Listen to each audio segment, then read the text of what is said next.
Salam abiturientlər, bu videonun abiturientlər üçün fizika ikinci şans blok imtahanlarında da sizə videosu çəkirəm. Bu videoda fizika ikinci şans blok imtahanında qarşınıza sadəcə 3 variant sual tipinə baxacağız. Suallar bir avtomatik bir şəkildə izah edəcəyəm ki, suala daha rahat və daha ətraflı bir şəkildə başa düşə bilərsiniz. Bir xatırlatma da edim ki, əgər belə videoların davamını istəyirsinizsə, videoyu bəyənməyi, kanala abunə olmağı və videolara şərh yazmağı unutmayın. Bunu etməklə mənə çox böyük bir dəstək olmuş olarsınız. Hər birinizi çox sevirəm. O zaman başlayaq. Demək ki, birinci sorumuzdan davam edək. Gücü 9 volt olan elektrik pitəsinin spiralın uzunluğu 4'te 1 qədər qısaltdı. Bundan sonra onun gücü nə qədər olmuşdur? Deməli, bunu hesablamaq üçün gücü nə edirik? İlk öncə deməli uzunluq gəlin belə deyək. Birinci bir yəni başlanğıc uzunluq L-dir. İndi tapayaq buradan L2-ni. Biz dedik ki 4'te 1 qədər qısaldıb. Onda 4'te 1 qədər qısaldıbsa deməli başlanğıc uzunluğu, yəni L-dən çıxıram nəyi? 4'te 1 L-dir.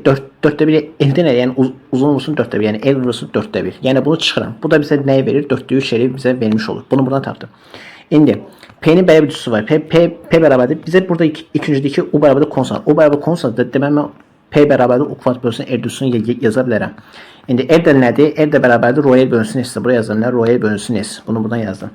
Onda mən buradan hesablasam deməli U kvadrat bölünsün L-i yenində nə yazdım? Rho L bölünsün S. Olur nə? Deməli U kvadratı S bölünsün rho L. Bunu buradan tapdım. U sabit, S də sabit, rho da sabit, amma L dəyişir. Başlanğıc uzunluğu L'dir, sonraki uzunluğu ise 4'te 3 L'dir. Bunu buradan bildik. İndi mən buradan bilirəm ki, P L'dən nə cür asılıdır? Tərs asılıdır. Tərs asılıdırsa deməli mən bunu belə yaza bilərəm. P2 bölünsün P1 bərabərdir. Tərs asılı olduğu üçün L1 bölünsün L2 yazar. İndi P2 bilmirəm, onsa bizdən P2'ni soruşur. P2 bölünsün P1 nə qədərdir? 900'dür, bərabərdir. L1 yəni başlanğıc uzunluq L'dir.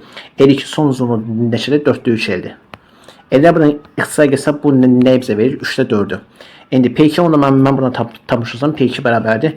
9 vurulsun 4 bölünsün 3. Yəni belə yazıram. 900 vurulsun 4 bölünsün 3. 3 ilə 9 gedir. Burada 1, burada 300 qalır. 3 isə 4'ə vuranda bizə neçə verir? 1200 watt vermiş olur. Deməli, sonraki güc nəyə bərabərdir? 1200 watt'a bərabər olmuş olacaq. Yəni burada cavabımız olacaq 1200 watt və yaxud da ki 1.2 kW. Yəni cavabımız olacaq C variantı. İndi keçək növbəti sualımıza. Sonraki sualımızda ikinci sualımızda en uzun mikrofon nöqtədən en kəsilən sayı S bərabər S2 bərabər 2 ise S3 bərabər 3 ise A ve B nöqtələ birləşmiş və voltmetrin göstərişi 11 volt olarsa V1 voltmetrin göstərişi nəyə bərabərdir? Bunu hesablamaq üçün ilk öncə nə edirik? Biz ilk öncə burada baxırıq ki, bunlar üçü də bir-birinə ardıcıl birləşib. Ardıcıl birləşibsə I1 bərabərdir I2, o da bərabərdir I3. Yəni qısaca cərəyanşları da bir-birinə bərabərdir. Bunu buradan bildik. İndi müqavimət düzsünü yazım. R bərabərdir rho E bölünsün S. Bunu buradan yazım. İndi hər birinə uyğun müqaviməti gəlin yazaq. R1 bərabərdir. Deməli rho L bölünsün S1. O da bərabərdir. S1 neçədir? S. Bu arada bizə deyir ki, uzunluqlar eyni. Yəni qısaca burada uzunluqda heç bir dəyişiklik eləmir. Yəni L bərabərdir konstant. Bunu burada yazın. L bərabərdir konstant. İndi buradan baxırıq öncə nəyə? Deməli rho L bölünsün S1 nədir? S olduğu kimi qalır. L2-ni tapaq. L2 ilə bərabərdir. Deməli rho L bölünsün neçə? S2. O da bərabərdir. Deməli rho L bölünsün S2 nə qədərdir? 2S. L3-ü buradan tapaq. L3 də bərabərdir. Rho L bölünsün nə? S3. O da bərabərdir. Rho L bölünsün S3 nə qədərdir? 3S. Bunu buradan tapdım. İndi belə bir şey deyək. Mən rho L bölünsün S ifadəsinə deyirəm 6R. 6R yəni işarə edək. Onda rho L bölünsün S 6R isə 2'ə bölsəm bizə neçə verər? 3R. Rho L bölünsün S ifadəsi 6R isə 3'ə bölsəm nə qədər bizə verər? 2R. Bunları buradan tapmış oldum. İndi buradan baxıram mən V voltmetrinə. Görün ki V voltmetri A və B-yə qoşulub. A və B arasında 3 dənə cihaz olduğu üçün deməli bu hər bir müqavimətlərindən ölçülmüş olacaq. Onda mən buradan ümumi gərginliyi, yəni onu tapmış olsam, o bərabərdir. I olsa sabitdir, I vurulsun R ümumi. Mən də bilirəm ki, bu üçü birdən ardıcıl birləşdiyi üçün müqavimətlər burada nə olur? Toplanır. Ona görə belə yazıram. Deməli, bərabərdir I vuraq müqavimətdən toplamı. Yəni 6R plus 3R plus neçə? 6R 3R plus deməli 2R. O da bərabərdir I vurulsun 6R 3R 9R 2R o da edir 11R. O da bərabər nəyə? V voltmetrin göstərişi, yəni 11'ə. Şərtdə bizə deyirdi axı. V voltmetrin göstərişidir 11 voltdur. Burada bizə olsa bunu bizə verir. Deməli, bərabər olacaq nəyə? 11'ə. Onda deməli, belə deyək. IR bərabər olacaq nəyə? 11'i 11'ə bölərəm edir neçə? 1. Bunu buradan tapdıq. İndi biz bildik ki, bizə burada soruşur ki, V1 voltmetrin göstərişi nəyə bərabər? Biz də bilik ki, V1 voltmetri sayısı S2 olan qrupa qoşulub. Onda sayısı S2 olan qrupa qoşulubsa, belə yazıram. U1 bərabərdir. Deməli, I1 vurulsun. Daha doğrusu, sayısı S2 olan qrupa qoşulduğu üçün sayısı S2 olan müqaviməti də L2 uyğundur. Biz burada demişdik. Çünki S2-ni hesablamışdı ona görə. Onda belə yazıram. Deməli, I2 vurulsun nə? L2'yə. I2 olsa sabitli I-də olduğu kimi qalır. L2'dən nə qədərdir? Buradan baxırıq. L2 nə qədər? L2 bizə burada verib 3R. Yeni yazan nə? 3R. 3R. O da bərabərdir. Gəlin belə yazaq. Altda yazaq. O da bərabərdir. 3R. O da bərabərdir 3 vuraq. Yeri buradan neçə tapdıq? 1. Yeni yazım ne? 1. 3 vuraq 1. O da bərabər nəyə? 3'ə. Deməli cavabımız neçə olacaq? 3 olmuş olacaq. Yəni cavabımız olacaq Y variantı. Son sorumuzda 3. sondamayı ev noktasındaki gerginliği sabit saklamalı reosuzun sürgüsü sol sürüştü V1 ve V2 voltmetreden göstərişi. İlk önce biz burada baxırıq nəyə? Birinci mən biləm ki, cəryan, baxın, birinci gəlim belə baxaq. Birinci reosat gəlib burada birləşib. Cəryan buradan keçdiyi yol bu qədərdir. İndi mən reosuzun sürgüsü sola doğru, yəni bu tərəfə doğru sürüşdürsəm, yəni bu tərəfə doğru taxsam, görürəm ki, cəryan bu sefer buradan keçmiş olacaq. Görürsünüz ki, baxın, ilkin məsafə bu qədərdir, sonraki məsafə isə baxın bu qədər. Yəni arada bu qədər məsafə qədər fərq artmış olur. Yəni qısaca uzunluğu olur, artır. L artır. Bunu buradan yazdım. İndi L'in belə bir düzüsü var. L bərabərdir rho L bölünsün S. Mən də bilirəm ki, əgər L artırsa, yəni L artırsa, R də L'dən düz asılır. Yəni qısaca R də artmış olacaq. Bizə deyir ki, o bərabərdir konstant. Deyir ki, M noktasındakı gərginlik sabit saxlamalı. Yəni gərginlik sabit olduğu kimi qalır. Onda I bərabərdir.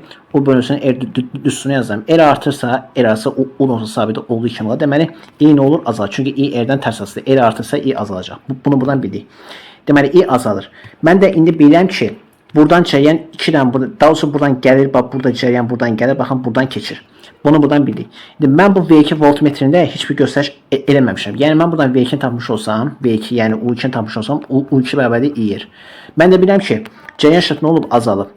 Müqavimətdə də heç bir dəyişiklik eləməmişəm. Çünki bizə şərtdə deyir axı, sadəcə reostat olan hissədə dəyişiklik olunub. Yəni V2 olan hissədə dəyişiklik olmayıb. Olduğu kimi qalıb. Ona görə R dəyişimi olduğu kimi qalıb və cəryan şərti nə olub? Azalıb. Deməli, bu azalıbsa, bu da konstantsa, biz də bilirik ki, deməli, uşağa baxın, bu konstantsa, biz də bilirik ki, U I-dən düz asılır. Yəni I azalsa, U2-də azalmış olacaq. Bunu buradan tapdıq. İndi mən bilirəm ki, əgər bu azalsa, yəni U2 azalsa və dövrənin ümumi gərginliyi sabitdir. Onda bu azalsa, bu artmalıdır ki, bu azanla bu artanı toplayanda ümumi gərginlik sabit qalmış olsun. Onda bəlkə ki, V2 azalacaq, V1 də artacaq. Yəni qısaca burada V1 artar, V1 artar, V2'dan olur, azalacağımız olacağına D variantı. Uzunluğun artmasını da hardan bildik? Belə baxırıq. Baxın burada daha da diqqətli bir şəkildə sizə göstərim. Buraya uzatdı. Bu da nədir? Deməli, bunun ipidir, belə deyək. Yəni naqidi, belə deyək. Birincisində uzunluq, yəni belə deyək, cəryan keçdiyi yol bu qədərdir. İndi mən bunu sola doğru sürüşdürsəm, deməli, mən bunu sola doğru sürüşdürəndə ikinci olaraq mən bunu buradan taxıram. Görürəm ki, cəryan keçdiyi yol bu qədərdir. Sonrası bu qədər olmuş oldu. Yəni bu məsafə qədər artır. Başa düşün. Birinci bu idi. Yəni belə deyək də. Birinci I1 idi. Son oldu bu qədər. Yəni baxın bu qədər olmuş oldu. Bu qədər də nə qədər uyğundur? I2 uyğundur. Görürəm ki, I1 bu qədərdir. I2 isə bu qədərdir. Deməli I2 məsafəsi I1-in qət etdiyi məsafədən böyükdür. Məsafədən də böyük olduğu üçün uzunluq artmış olur. Ona görə deyir ki, uzunluq artır və uzunluq artanda deyir ki, R artır, o da konstant olduğu için R artırsa I azalır. U2'də I vurulsun R'dir. Yəni R konstantsa, çünki U2'də heç bir dəyişiklik olunmayıb. I azalırsa U2'də azalmış olur. U2'də azalırsa və ümumi gərginlik sabitsə, deməli U1 artmalıdır ki, U2'də azalmalıdır ki, ümumi cəbr sabit qalsın. Yəni qısaca burada nə olacaq? V2 azalar ve V1 ise artar. Yani cevabımız olacak D variantı. Belki de bu videonun altı için fiskal 2. sınıf blok imtihanında destek videosu çektim. Bu videoda fiskal 2. sınıf blok imtihanında karşınıza çıkabilecek 3 farklı soru atmaya baktık. Ümit ederim ki bu video size çok faydalı oldu. Eğer böyle videonun adamı sizse videoyu beğenmeyi, kanala abone olmayı ve video ulaşan yazmayı unutmayın. Her birinizi çok severim. Növbəti videolarda görüşene dek sağ olun, sağlıcakla kalın.